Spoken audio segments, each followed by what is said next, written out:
Once you pay off that car, you lose that age. Don't condone mortgages, but you want them to know that you can take on a 30-year mortgage, 15-year mortgage. You want them to know you're not 1 year into the credit game. It'll help you if you're in the long-term bills, but if you need something in the next couple months, you want to go with something that has age on it that's going to add to you and not subtract from you. So this is why you have to be in the credit building stage if you're going to be consistently getting new cards and new accounts. Because every time you add a new card, it's going to thin out your credit.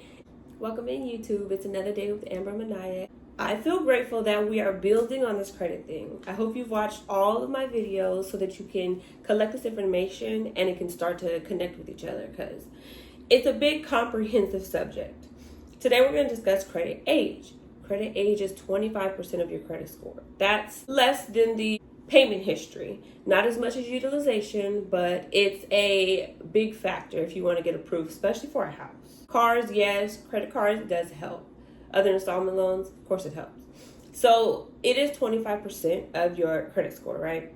10% is new credit, 15% is overall. You don't want to have a whole lot of new credit unless you're in the building stage. If you're in the building stage, a lot of these things don't matter.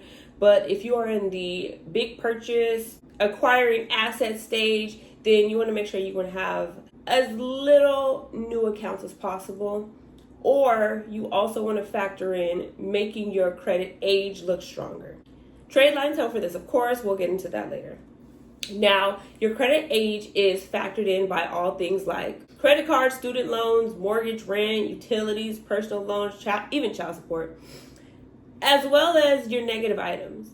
I see a lot of credit profiles where their oldest accounts are owing child support or owing a school loan. It has age, but as soon as you get that negative off, you lose that age. Most people want to pay off that car, right? Do not pay off that car early. If you do nothing else, do not pay off that car early. What you can do to feel like you paid off that car early is just pay it down, 90%, and then stretch out the rest of the loan. Once you pay off that car, you lose that age. Your credit needs this age. So credit age is not only built up by credit cards, which are revolving. It's also built up by installment loans like mortgage, student loans, personal loans. And then we have those other non-credit revolving, which is the rent, the utilities. It just gives you a back date of how long you've been doing good. And a lot of these didn't used to report to your credit unless they were in a negative state. But now you can go to websites like Built, Rent Reporters. On Built, you don't have to pay to have your rent utilities reported. On Rent Reporters, and there's a few other ones, you do. So there are free choices out there. Now, how do you determine your credit age? Most people would think, well, my oldest card is 5 years old, so even though I have 7 cards and, 2 installment loans, my credit age is at least 5 years, right? Negative. The equation for your credit age is the total amount of months of all your revolving as well as installments divided by the total amount of accounts. So let's just do a quick example. So let's say you've gotten 4 credit cards over the last 8 months, and you're curious as to why when you go on Credit Karma, it says your credit age is only 2 months old. And you know that one of your credit cards is at least 8 months old, right? So you're going to add up basically all of the months for each card, and you're going to divide it by how many cards. So let's just raw numbers. 8 months divided by 4 cards. That leaves you with only 2 months for credit age. Yes, your oldest card may be 8 months old, but your newest card is probably 1 month old. And when it comes to figuring out your credit age, they factor all that in. So this is why you have to be in the credit building stage if you're going to be consistently getting new cards and new accounts. Because every time you add a new card, it's going to thin out your credit unless you get a trade line. If you get a trade line like my trade line that has 16 years and you were to add it to that 4 cards, 8 months, right? So now you have 5 cards and 16 years plus those 8 months. That's going to make your credit age about 3 or 4 years old. I didn't do the math right there, so right off the top of my head, as a rough number, at least you'll have about 4 years old of credit, right? And that's exactly what a trade line can do for you.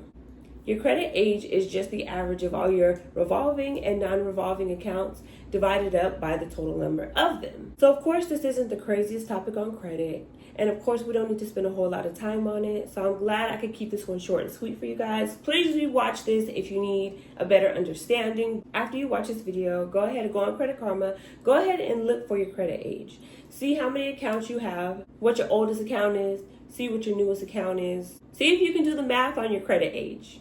Add up all your accounts and divide them up by the number of months that they've been growing. See if you like where your credit age stands. If not, and you know you want to make a big purchase soon, I would say go ahead and get a trade line, because again, getting a new account is not going to help you. It'll help you if you're in a long-term bills, but if you need something in the next couple months, you want to go with something that has age on it, that's going to add to you and not subtract from you. When you're going for a car, you want to have at least 1 year on your credit age. I've seen it multiple times. You may not get the best interest rates, of course. You may not get the best lenders, but you want to have at least 1 year. When you're going for a house, you want to have a few years so that they know that, yes, you could take on this 30-year mortgage. I don't condone mortgages, but you want them to know that you can take on a 30-year mortgage, 15-year mortgage. You want them to know you're not 1 year into the credit game, because they never know when you're going to drop the ball. If anything in this video stood out to you, please drop a gem in the comments. Leave what it was. Stay tuned for my next video where we dive into credit mix.